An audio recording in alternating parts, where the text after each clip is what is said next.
55, 55 और 95 हर उम्र के लिए यकसा मुफीद। मफाद आम्मा का आलम बरदार। जरूर सब्सक्राइब करें, लाइक करें, शेयर करें और बेल आइकन प्रेस करना न भूलें। Rabbani the scholar YouTube channel.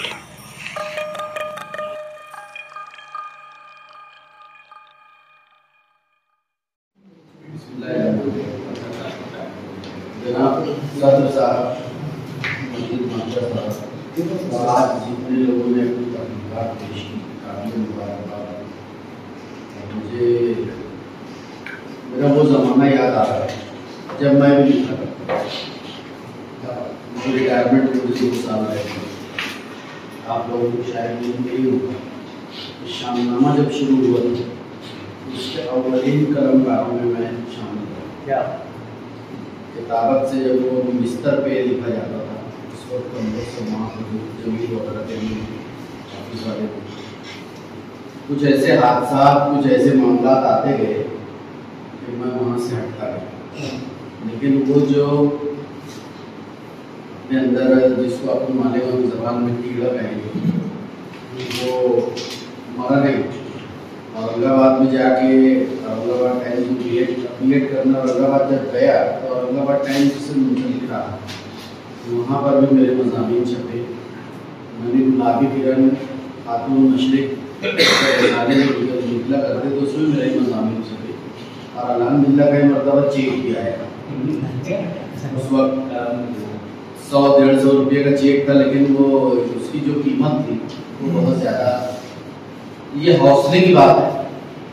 लेकिन मुझको औरंगाबाद टाइम्स में एक अदब के कालम लिखते थे, कालम मोहम्मद खान साहब, वो रिटायर्ड आर्मी ऑफिसर थे। उनसे बड़ी कसम कुर्सी में मैं बी.एड किया हूँ। वहाँ जब बैठता था तो सिर्फ इसलिए जाता था कि यहाँ से चाय मिल जाएगी, वो सब वहाँ पे आता था लिखने। उस वक्त जितने लोग किताबत करते थे रात में 1:30 बजे के करीब एक चाय आती। तो इतनी तकलीफ वाला मामला था कि मैं वहाँ पे तर्जुमा करता था और जो पैसा वगैरह मिलता था तो मैं अपनी मेज का पैसा। तो औरंगाबाद में मैं इसलिए बता रहा हूँ, मोहम्मद खान साहब से जब मेरी बात हुआ करती तो मुझको एक बात बोले, बेटा एक बात बोलूँ? ये सब छोड़ दे। क्यों? बोले मुझको ऐसा लगता है ना कि तू ये इससे ज़्यादा बेहतर काम न तालीमी अदारों के ताल्लुक से और एडमिनिस्ट्रेशन के ताल्लुक से कर पाएगा। क्या उसके अगर मेहनत करेगा तो शायद तेरा रोशन मुस्तकबिल हो। तो अल्हम्दुलिल्लाह मैंने उनकी बात मानी। उसके बाद से वो सिलसिला मुंतक़िल कर और अल्लाह का शुक्र है 3-4 हाई स्कूल जूनियर कॉलेजेस मैं चला रहा हूँ। उसमें ग्रांटेड, नॉन ग्रांटेड सभी।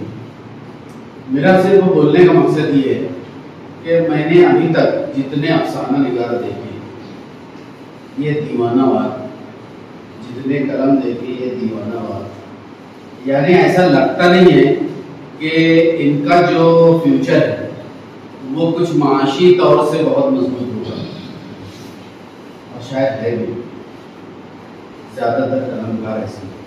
उसकी वजह यही मोहम्मद खान साहब ने बताया था मुझे कि मेरी स्टडी के मुताबिक जितने कलमकारों को मैंने देखा है वो या तो मुतवाज़िन जगह पर है, बहुत पैसे वाले या बहुत गरीब दिख मिल जाएंगे लेकिन बहुत पैसे वाले हैं। और अगर तुमको यहाँ पे बेहतर ज़िंदगी गुजारना है तो उसके लिए आपका माशी तौर से मजबूत होना बेहतर है कि आप किफालत कर सकें आपके अपनी खानदान। तो ये खैर उनका ये वो था, लेकिन मैंने भी कुछ देखा, उस चीज़ को महसूस किया कि कमो बेश उनकी बात बेहतर थी। तो जो जब एक तकलीफ हुआ, एक तकलीफ कार ने अपनी तकलीफ को अंजाम दे दिया, तो जब तक वो दूसरों के सामने रखता नहीं, जब तक उस पर उसकी दाद और तहसीन नहीं मिलती, फिर बेचैनी रहती। पता नहीं मैंने जो लिखा वो सही है या ये इसका फ़ायदा लोगों को मिल सकता है या नहीं। ये जो चीज़ें हैं जो अपने अंदर हर तकलीफ कारक में कुछ लिखने के बाद उसको ये एहसास होता है तो किसी ने बोलना चाहिए। और बोलने पे भी ये तवक्की होती है कि बेहतर बोलना चाहिए। यहाँ तो बहुत बड़ी नस्री अदब की महफिल में सबको इजाजत है कि आप तकलीफ करें, ये बहुत बड़ी बात है।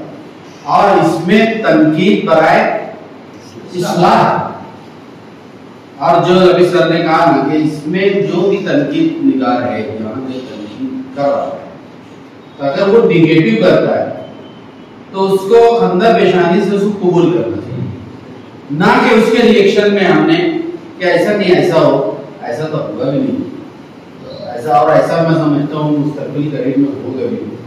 लेकिन ये जो प्लेटफॉर्म है इसमें मालेगांव शहर में ये खिदमत हो रही है। उर्दू के ताल्लुक से देखो, उर्दू की रोटी खा रहे हैं लोग, उर्दू की मुखालफत कर रहे हैं। वो मैं जिस सेंस में कह रहा हूँ, जिस लाइन में वो लोग समझ गए होंगे। आप उर्दू के लोग आज जैसे मैंने मतलब ये कहा था कि सर आप जब हमारे हेडमास्टर एसोसिएशन की मीटिंग होगी तो आप लोगों ने एक नुमाइंदा आइए, एक कोई भी नुमाइंदा बनकर आइए। मैं वहां पर ये बात रखूंगा, ये नस्री अदब के लोग, ये लोग का जब भी प्रोग्राम होगा तो कम से कम अपने असिस्टेंट्स में जो लोग उर्दू पढ़ाते हैं उनको तो भेजो। क्या तो ये ऐसे हेडमास्टर लोगों को हम लोग ये कोशिश करके उनके ऊपर दबाव डाला जा सकता है। और आप लोग इतना ही नहीं जो यहाँ पे आप तबलीग कर रहे हैं, इसमें ऐसे सब एक्सपर्ट लोग बैठे हैं, डॉक्टर साहब बैठे हैं, आप लोग अभी शफीक साहब ने की इतनी बारीक विधि से उन्होंने सुना, हालांकि मशीन लगा के सुना है ना। मशीन का मामला तो ऐसा है कि मैंने हम लोग मेरे खाला साहब भाई को मशीन दिए थे तो 2-3 दिन में निकाल के फेंक दिया। हम लोग यूपी के लोग हैं, घर पे यूपी की जबान बोली जाती, तो मतलब भैया क्यों निकाल दिया? अबे बोले हिया के छोड़, क्या घर के बात तो सुनने आ रहा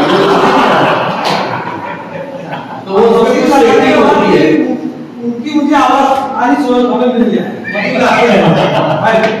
शायद वो मेरे मजाक लग रही है इसलिए ये बात हो रही है। तो बोलने का मकसद ये है मेरा कि ये जो है ना, मालेगांव ने लोगों को तकलीफ निगार किया। किताबें यहाँ जितनी छपती हैं, अलग अलग नस्री अदब में मंजूमात कितनी छपती है अपने यहाँ, तो ये बहुत बड़ा काम, ये खामोश खिदमत है। लेकिन इसकी जो तहरीक है, अब ये जो अपने तबरुक लोग हैं, अब ये नहीं रहे तो चलेगा कैसे? तो एक मैं ना हिचकिचा रहा था आने में, ये अभी अहमद अय्यूब मुझको बोला यार चल अपने लोग उर्दू का काम करते, थोड़ा सा चल तो सही क्या।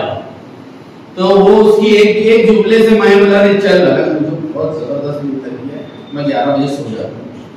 लेकिन मैं आप लोगों से वादा कर रहा हूँ कि आप सिर्फ एक हेडमास्टर असूल की मीटिंग में न सर, मैं कर्निक सर को या आपको याद दिलाऊंगा, आप एक वफद देकर आएंगे, उसमें इंशाल्लाह हम लोग कंपलसरी करवाएंगे।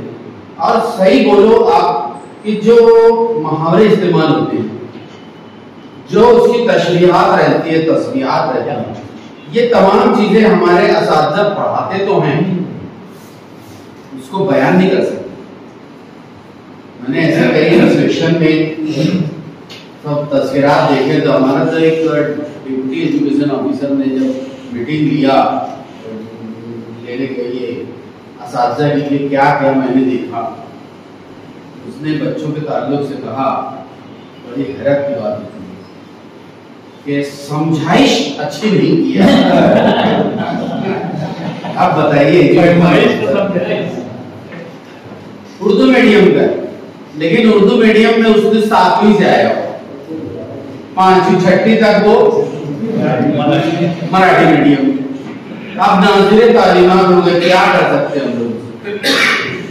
तो ऐसे ऐसे लोगों को झेलना और उनकी वजह से जबान की शक्ल तब्दील हो जाए। अभी मालेगांव शहर के अंदर भी कुछ ऐसे अदारे हैं जो अभी अधिक सर मैं नाम नहीं लूंगा, बुराई हो जाती है उसकी, कि वहां असातिज़ा से आप बात करें तो लगता ही नहीं कि आप उर्दू मीडियम में हैं, ऐसा लगता है कि किसी देहात के स्कूल में आप खड़े। असातिज़ा का जो लबो लहजा चाहिए, जिस तरीके से बात करने चाहिए, वो कहीं नजर नहीं आता। तो इसके लिए आपको नस्री अदब में आप तकलीफ कार पैदा कर रहे हैं, असातिज़ा के ताल्लुक से क्या कर रहे हैं, ये मेरा सवाल है। मैं आप लोगों के साथ असातिज़ा के ताल्लुक से भी आप लोग सोचें, और इंशाअल्लाह ये जैसे यहाँ बैठ रहे हैं ना, तो इसमें असातिज़ा की तादाद भी ज्यादा हो, ऐसी हम लोग कोशिश इंशाअल्लाह जरूर करें। है ना। शुक्रिया सर। बहुत शुक्रिया। यकीनन नई साइंस को तासुरात के लिए जिस वक्त मदद किया गया तो ये बात जहन में थी कि बराबर ये वो जो उनका दर्द है वो जरूर बयान करेंगे और उन्होंने बयान भी किया। मैं सर से दरखास्त करूंगा कि आप अपनी मुफ्ता की मीटिंग में ना अदारे नस्ली अदब के सदर अदारे को मधु करके उनका इस्तेमाल करें। जरूर इंशाअल्लाह अगली मर्तबा। और वो एक मौका होगा आप लोगों को वहाँ एक इस्तेमाल ही करते हैं। नहीं चला, बहुत अच्छी बात थी और मैं नस्ली अदब की जानिब से उनके साथ बात करता हूँ। क्या यकीन दिलाता हूँ कि यकीनन हम लोग अपनी सी कोशिश करते रहेंगे। मैं अपना एक तजुर्बा बयान करूँ कि नस्ली अदब जब कायम हुई थी 2003 में, उसके बाद से हेडमास्टर बदलते गए, वक्त बदलता गया, लेकिन मैंने अपनी रविश नहीं बदली। मुसलसल तब से लेकर 2015 तक मैं टीचर्स रूम में लिखता था कि आज नस्ली अदब की नशिस्त में शिरकत कीजिए और उर्दू के असातिज़ा से फर्दन कहता था क्या यार कभी हम लोग गुजारिश ये करता था कि हम लोग आपसे सीखेंगे। लेकिन शायद ही कभी किसी उस्ताद ने शिरकत की हो, एक दो मरतबा आए भी एक आध, तो वो अपनी तकलीफ पेश करने के हिसाब से आए, सुना दी, उसके बाद से आए। तो ये बहुत बड़ा अलमिया है। एक बात हम उस्ताद होने की हैसियत से या कलमकार होने की हैसियत से बहुत अच्छी तरीके से जानते हैं कि जहाँ ज़बान मरती है वहाँ तहजीब मर जाती है, और जहाँ तहजीब मर जाती है वहाँ मिल्लत और कौम खत्म हो जाती है। अगर कौम को जिंदा रखना है तो वाहिद ज़बान है जिसको जिंदा रखना होगा। अगर हम ये सब इससे गफलत, तो कल यही कौम हमारा भी गिरेबान पकड़ेगी कि आप तो थे, आपने क्या किया। उस वक्त हमारे पास जवाब नहीं होगा। ये आप बुलाइए, दावत दीजिए, हम लोग इंशाअल्लाह जरूर आएंगे, अपनी सी कोशिश करेंगे, करते रहेंगे और भी आगे करेंगे। आपने ये यकीन दिलाया उसके लिए बहुत बहुत शुक्रिया। असातिज़ा आ जाए, हम लोग तो चाहते ही हैं कि यहाँ और यहाँ कुछ लोग आए जो हमारी जगह में ये बहुत बड़ी बात है। मैं आपका बहुत शुक्रगुजार हूँ सर। एक 5 मिनट और लूँगा, इसलिए मैं आपका शुक्रगुजार हूँ कि आए और अपनी जगह ले। यानी ये जज्बा जो है ये ख़त्म हो गया हमारे शहर के अंदर। तालीमी, सियासी, समाजी, सकाफती और जितने भी फील्ड हैं वही इज्जत माब, वही लोग, वही चेहरे। हम लोग बचपन से घुटते हुए आज साल 2 साल में रिटायर हो जाएंगे, वही चेहरे नजर आ। कोई शहर के अंदर ऐसा है ही नहीं कि उसको वहां बैठाया जाए। ये बहुत दिल मुर्दे का काम है और जब तक हम अपने जानशीन नहीं पैदा करेंगे, लोगों को तैयार नहीं करेंगे, तो ये सिलसिला ये खत्म होने वाला है। ये बहुत बड़ी बात है। बहरहाल मुख्तसर कीजिए। मैं बड़े अदब और एहतराम के साथ एक मजमूई तासुर के लिए मैं रजीवी साहब से रिक्वेस्ट करता हूँ, उसके फौरन बाद रिक्वेस्ट करता हूँ। बहुत शुक्रिया। मैं नस्ली अदब के तमामी अरकान का बहुत बहुत मशहूर मुबारकबाद पेश करता हूँ कि उर्दू उन्होंने जिंदा किया है। मैंने साहब से मैंने सुना था उर्दू की खिदमत करना ये जन्नती काम है। यानी हमारा पूरा असासा, हमारी कौम पूरा असासा उर्दू में, अगर हमने उर्दू को ही खत्म कर दिया, ये समझ लीजिए हमारा पूरा असासा। आप समझ लीजिए कि अगर हमारी पूरी कौम मराठी बोलने लगेगी तो ये जो ईमान का जो जज्बा है और एक मुसलमान होने का अपना जो इंसानियत है वो यकीनन खत्म हो जाएगी। तो उर्दू को आप जिंदा रखे हुए हैं, ये बहुत बड़ी बात है। और जैसे कहीं शाहिद सर ने कहा है कि मेरे दिमाग में शुरू से ये बातें हैं कि उर्दू भाषी जो है इस प्रोग्राम में 100% आना चाहिए। संजीदगी से मैंने एक मतलब मैंने सिर्फ और सरसरी कहा था तमाम लोग आ बैठे, संजीदगी से इस बात पे हम लोग इंशाल्लाह मैं उनके साथ बैठ के अमल करता हूँ। और अब आहिस्ता जो मजलिस होगी हमारी कोशिश ये होगी कि बाय फोर्स अगर नहीं आते हैं तो बाय फोर्स हेडमास्टर को कैसे आदेश करना है उनको आता है, वो उनको लाना ही है। वरना नौकरी बचाने के लिए अगर मास्टरों को ये कहूँ कि आपकी नौकरी जाने वाली है, रात को 12 बजे 17 बजे तक पारी आपको मानना है तो यहाँ वहाँ बैठा है, नौकरी चली जाएगी बचाने के लिए। लेकिन जब वो लाखों 1 लाख मिल जाता पेमेंट नोटिफिकेशन, हर टीचर के खिलाफ नहीं।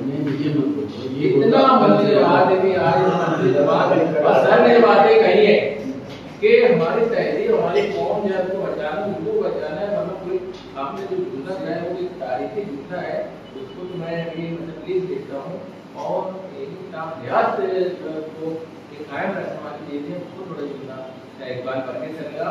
और इतना अच्छा उन्होंने कहा कि मैं दोबारा मतलब रिपीट नहीं कर पाऊंगा, इतना सिस्टमेटिक आपने बातें की है, और मैं गुजारिश करूंगा कि आप रिपीट कर दें। वाकई एक तारीख की गुजारिश है, बहुत बहुत शुक्रिया। हाँ, ये मेरा ताकि उसको बहस बता रहा, इसलिए मैं कंप्यूटर डॉक्टर मेहदी साहब से रिक्वेस्ट करता हूँ कि वो तकनीकात पर भी तबसरा फरमाए और मजबूरी बहस बता रहा हर उम्र के लिए यकसा मुफीद मफाद आम्मा का आलम बरदार। जरूर सब्सक्राइब करें, लाइक करें, शेयर करें और बेल आइकन प्रेस करना न भूलें। Rabbani the scholar YouTube channel. Rabbani the scholar YouTube channel इल्मी, अदबी, दीनी, मिल्ली, समाजी, सकाफती, तहजीबी, फलाही, तिब्बी, फन्नी, माशी, तिजारती, माशरती, इंतजामी, इनकलाबी, तहरीकी, तहकीकी, तकनीकी, तफ्तीशी, तामीरी, तालीमी व मालूमाती यूट्यूब चैनल। जरूर सब्सक्राइब करें, लाइक करें, शेयर करें और बेल आइकॉन प्रेस करें। Rabbani the scholar YouTube channel.